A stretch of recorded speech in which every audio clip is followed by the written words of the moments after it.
الحمد لله وكفى وسلام على عباده الذين اصطفى يا ربي لك الحمد كما ينبغي لجلال وجهك الكريم وعظيم سلطانك اللهم مغفرتك أوسع من ذنوبي ورحمتك أرجى عندي من عملي رب اشرح لي صدري ويسر لي أمري واحلل عقدة من لساني يفقهوا قولي واجعل لي وزيرا من أهلي اللهم ألهمنا رشدنا وأعذنا من شرور أنفسنا اللهم أرنا الحق حقا وارزقنا اتباعه وأرنا الباطل باطلا وارزقنا اجتنابه اللهم اجعلنا من المتقين واجعلنا من المحسنين واجعلنا من عبادك الصالحين واجعلنا من المقربين واجعلنا من ورثة جنة النعيم آمين ثم آمين.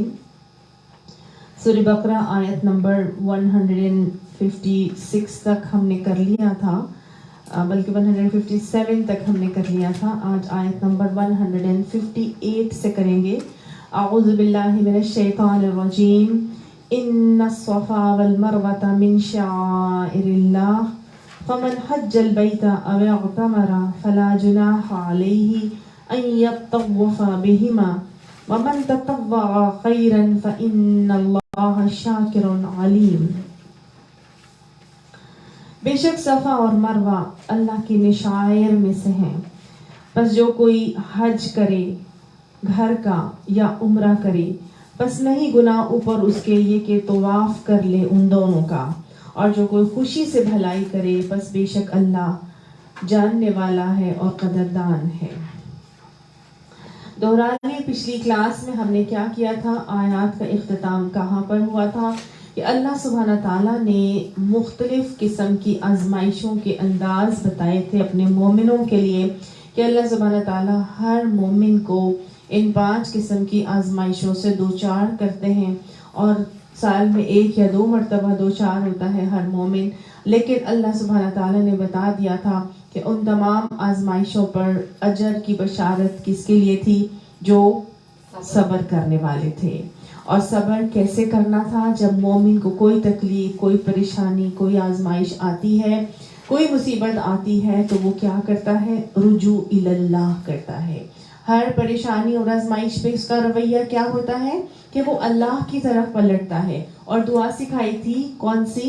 انا للہ و انا الیہ راجعون، کہ بے شک ہم اللہ کے لیے ہیں اور اللہ ہی کی طرف پلٹائے جائیں گے. تو گویا یہ رویہ سکھا دیا گیا تھا کہ دیکھو اللہ سبحانہ تعالیٰ کو جب تم اپنی دنیا کی پریشانیوں اور مصیبتوں یا آزمائشوں میں یاد رکھو گے تو کیا ہے وعدہ؟ پیچھے بھی ہم نے پڑھا تھا فاذکرونی اذکرکم، تو مجھے یاد کرو گے تو میں تمہیں اذکرکم کروں گا، میں تمہیں یاد رکھوں گا. تو لہٰذا جب انسان مومن اللہ کو یاد رکھتا ہے اپنی مشکلوں میں، پھر اللہ بھی اس کو یاد رکھتے ہیں. ملائالہ میں اس کا تذکرہ ہوتا ہے. نہ صرف اللہ سبحانہ تعالیٰ دنیاوی نعمتوں سے اس کو مالا مال کرتے ہیں، بلکہ اللہ نے فرما دیا تھا یہی وہ لوگ ہیں کہ علیہم صلوات من ربہم ورحمہ، اللہ کی طرف سے نعمتیں اور عنایتوں کی پھر برسات ہوتی ہے اور اللہ کی رحمتیں اس کی شامل حال ہو جاتی ہیں. اذکرکم کا معاملہ ایسے ہوتا ہے کہ نہ صرف اللہ تعالیٰ دنیاوی نعمتوں سے اس کو نوازتے ہیں، بلکہ کیا عطا فرماتے ہیں؟ ملائے اعلیٰ میں اس کا تذکرہ، اور جنت میں رحمت کی صورت میں اللہ جنت کی بشارت اور خوشخبری دیتے ہیں. اللہ نے بتایا تھا یہی لوگ ہیں جو ہدایت یافتہ ہیں. تو گویا صابرین ہدایت یافتہ ہو جاتے ہیں. اللہ ہمیں ہدایت یافتہ لوگوں میں شامل فرمائے اور ہمیں یہ رویے آزمائشوں میں اور پریشانیوں میں اپنانے کی توفیق عطا فرمائے. اب اللہ سبحانہ تعالیٰ ایک رویہ، ایک ایسے گھرانے کا تذکرہ کر کے یہی رویہ بتا رہے ہیں، یہی آزمائشوں سے اس گھرانے کو دوچار کیا تھا، اور پھر جب آزمائشوں میں وہی رویہ اپنا لیا گیا جو کہ اللہ کو پسند ہے، جو اللہ کو محبوب ہے، اور جو ہدایت یافتہ لوگوں کی صف میں شامل کر گیا ان کو، تو اللہ تعالیٰ نے فرما دیا تھا کہ قد کانت لکم اسوۃ حسنۃ فی ابراہیم والذین معہ. قرآن میں اللہ تعالیٰ نے فرمایا بے شک تمہارے لیے ابراہیم علیہ السلام اور ان کے ساتھیوں میں کہ بہت بہترین نمونے موجود ہیں. تو گویا ان الصفا والمروہ، اللہ نے بتایا کہ صفا اور مروہ بھی جو ہیں وہ کیا ہے، من شعائر اللہ، اللہ کی نشانیوں میں سے بنا دیے گئے ہیں۔ صفا اور مروہ سے روداد منسلک ہے حضرت ابراہیم علیہ السلام کے گھرانے کی، اور یہ وہ گھرانہ تھا جس کا تذکرہ اگر ہم نہ کریں تو ہماری نہ صبر پورا ہوتا ہے، نہ شکر کا طریقہ ہمیں آتا ہے۔ اللہ نے بتایا یہ ہدایت یافتہ لوگ ہیں، یہ روشنی کے چراغ ہیں، تمہارے لیے ان کی ذات میں، ان کے نمونوں میں بہترین نمونے رکھ دیے گئے ہیں، ان سے سیکھو کیسے انہوں نے ان آزمائشوں کی گھڑیوں میں اپنے نمونے دکھائے اور وہ تمہارے لیے پھر مشعل راہ بنا دیے گئے۔ حضرت ابراہیم علیہ السلام جب نکالے گئے تھے اپنے ایران کی سرزمین سے، جلا وطن کیے گئے تھے، تو ان کے ساتھ کون تھا؟ حضرت سارہ اور حضرت لوط علیہ السلام، جو کہ ان کے بھتیجے تھے۔ حضرت سارہ کے ساتھ حضرت ابراہیم علیہ السلام اپنی زندگی کے تقریباً بہت سال گزار لیتے ہیں، ابھی یہ نہیں ہسٹری بتاتی کہ کتنے سال گزر چکے تھے۔ بہرحال یہ ایک جگہ پر جا کے جب رہائش پذیر ہوتے ہیں تو ایک مرتبہ گزر رہے ہوتے ہیں، جیسے کہ ایک جگہ پر رہے کچھ عرصہ، پھر آگے چلے گئے، پھر وہاں کچھ عرصے رہے، تبلیغ کے لیے نکل پڑے۔ ظاہر ہے اب یہ نبی بنا دیے گئے ہیں اور تبلیغ کر رہے ہیں، اللہ کے دین کو پھیلا رہے ہیں۔ تو ایک مرتبہ یہ گزر رہے تھے تو ان کے ساتھ ان کی بیوی تھی حضرت سارہ، جو کہ نہایت حسین تھی۔ کہا جاتا ہے کہ حضرت حوا کے بعد اللہ نے اگر کسی کو حسن دیا تھا تو وہ حضرت سارہ کو دیا تھا، وہ اتنی حسین تھی۔ وہ شہزادی نہیں، حضرت سارہ ان کی کزن تھی، ان کے چچا کی بیٹی تھی۔ تو یہ اتنی حسین تھی، ان کی بیوی ہو گئی ظاہر ہے جب یہ لوگ نکلے۔ تو پھر اب یہ لوگ گزر رہے تھے تو مصر کا جو بادشاہ تھا وہ بہت زیادہ حسن پرست آدمی تھا، اور اس کے بارے میں مشہور تھا کہ کسی حسین عورت کو یہ چھوڑتا نہیں ہے۔ تو جب یہ وہاں سے گزرے تو انہوں نے آپس میں ڈیسائیڈ کیا کہ حضرت ابراہیم علیہ السلام نے کہا کہ تم یہ کہنا کہ میں تمہارا بھائی ہوں، ٹھیک ہے، تو اس طرح سے ہم یہاں سے گزر جائیں گے اور یہ شاید یہ چھوڑ دے گا۔ لیکن جب ان کا حسن دیکھا اس بادشاہ نے تو ان کو قید کر لیا، اور حضرت سارہ کو انہوں نے قید کر لیا۔ جب قید کر لیا تو غلط ہاتھ اس کی طرف ان کی طرف بڑھایا۔ اب یہ تو اللہ کی بندی تھی، نبی کی بیوی تھی، نیک خاتون تھی، تو بادشاہ کا ہاتھ شل ہو گیا۔ تو بادشاہ پریشان ہو گیا کہ یہ عورت میں کوئی خاص بات ہے کہ میرا ہاتھ جو ہے وہ شل ہو گیا، میں آگے نہیں بڑھ سکتا ہوں۔ تو اس بادشاہ نے حضرت سارہ کو کہا کہ تم میرے لیے دعا کرو تو میں تمہیں چھوڑ دوں گا۔ تو حضرت سارہ نے دعا کی اللہ تعالیٰ سے اور اس بادشاہ کا ہاتھ ٹھیک ہو گیا۔ لیکن بادشاہ اپنی غلط نیت سے باز نہ آیا، اس نے دوبارہ غلط ہاتھ بڑھانے کی نیت سے بڑھا، تو پھر اس کے ساتھ ایسا ہی معاملہ ہوا۔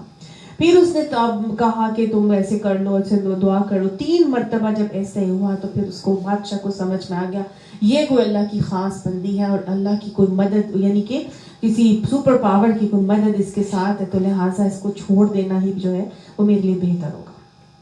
نہ صرف حضرت سارہ کی عزت محفوظ رہی، اس نے ان کو چھوڑا، بلکہ اپنی ایک بہت ہی خاص، کہا جاتا ہے اس کی بیٹی تھی، کہا جاتا ہے اس کی کنیز تھی، جو بھی تھی، حضرت ہاجرہ ان کے ساتھ روانہ کرتی۔ واللہ عالم، مختلف روایات آتی ہیں، کوئی کہتا ہے بیٹی تھی، کوئی کہتا ہے کنیز تھی، جو کہ بہت بہترین کنیز تھی۔ تو حضرت ہاجرہ کو ان کے لیے ان کے سپرد کر دیا گیا، ان کی کنیز کے طور پر انہیں عطا کر دیا گیا۔ حضرت ہاجرہ نکل پڑتی ہیں۔ اب 100 سال کی عمر ہو گئی، ہونے والی ہے حضرت ابراہیم علیہ السلام کی۔ He was almost 85 years old.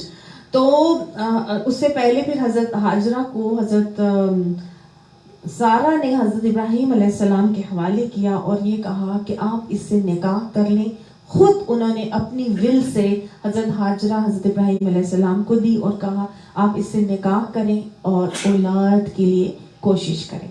حضرت سارہ نے جو خود اپنی ولنگلی اپنی جو ہے وہ اپنی حضرت ابراہیم علیہ السلام کو وہ دی۔ حضرت ابراہیم علیہ السلام کے ساتھ پھر حضرت ہاجرہ کی ایک اولاد پیدا ہوتی ہے جس کا نام ہے حضرت اسماعیل علیہ السلام۔ And حضرت ابراہیم علیہ السلام was 85 years old at that time. بڑھاپے کی عمر ہے اور بڑھاپے کا سہارا ہے. اب ایمان کی حالت تو دیکھیے ایک جیسی نہیں رہتی، اوپر نیچے ہوتی ہے، آگے پیچھے ہوتی ہے. لیکن حضرت ہاجرہ بھی جو ہے وہ اللہ کی چوزن ونس ہے، چوزن ون ہے، اور ایسے ہی نیک خاتون ہے. اولاد ہو جاتی ہے لیکن آپس میں حضرت سارہ اور حضرت ہاجرہ کے سوکناپے کا جلاپا جو ہے وہ سٹارٹ ہو جاتا ہے، سوتنی بن جاتی ہے نا. تو نیچرل ہے یہ بات، اللہ نے بنائی ہے. حالانکہ خود اپنی ول سے انہوں نے دی تھی، لیکن جب اولاد ہو جاتی ہے تو پھر بیوی سے یہ دیکھا نہیں جا رہا کہ عنایتیں جو ہے وہ دوسری بیوی کی طرف ہو رہی ہیں. تو جب ان کی ہیٹرڈ آپس میں شروع ہوتی ہے تو اللہ کی طرف سے حکم آتا ہے. حضرت ابراہیم علیہ السلام کو آزمایا جاتا ہے اور کہا جاتا ہے کہ جاؤ اور جا کے اس اپنی بیوی جو تمہیں اب بہت پیاری ہے، جس سے تمہارا ایک بچہ بھی ہے، لے جاؤ اس کو، جا کے وادی غیر ذی زرع میں چھوڑاؤ. اللہ نے آزمانا تھا کس کو؟ حضرت ابراہیم علیہ السلام کو. کیا صرف حضرت ابراہیم علیہ السلام کو ہی آزمانا تھا؟ حضرت ہاجرہ کو بھی آزمانا تھا.